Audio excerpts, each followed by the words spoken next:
Donc, ici, je termine toujours le premier cours sur le machine learning, ou bien l'introduction générale au machine learning.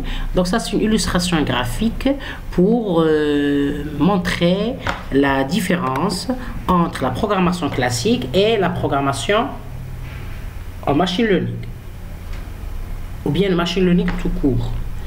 Donc on a dit qu'en programmation classique, on écrit trop de code lorsqu'on est en face d'un problème avec beaucoup de données et beaucoup de traitements. Par exemple, la big data. Donc, le machine learning, il va éviter l'écriture de tous ces codes en adaptant un modèle mathématique qui va aider, ou bien qui va inciter la machine à apprendre. Donc, la machine va apprendre à prendre des décisions, à générer des conclusions à travers le modèle, bien sûr. Donc, le fait qu'on va exploiter un modèle pour faire apprendre la machine, cela va nous éviter d'écrire beaucoup de lignes de code comme on en a l'habitude.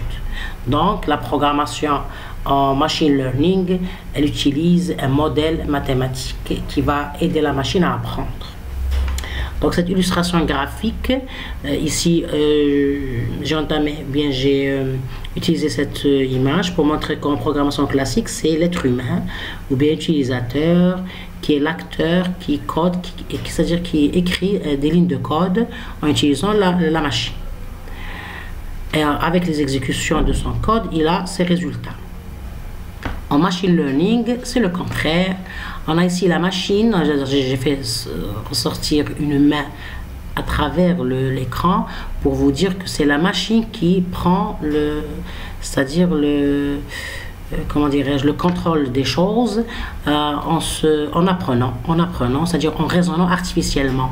Donc c'est la machine qui apprend à partir d'un modèle mathématique. Donc elle programme indirectement, donc comme si elle est en train de programmer indirectement. Cette illustration graphique pour vous faire comprendre la notion du machine learning et faire une petite comparaison avec la programmation classique. Donc c'est ça, donc la machine elle utilise des modèles mathématiques qui vont lui permettre d'apprendre, bien sûr, en utilisant bien sûr des données déjà existantes, des données précédentes, et elle va essayer de générer de nouvelles données ou bien des nouvelles décisions ou bien des résultats.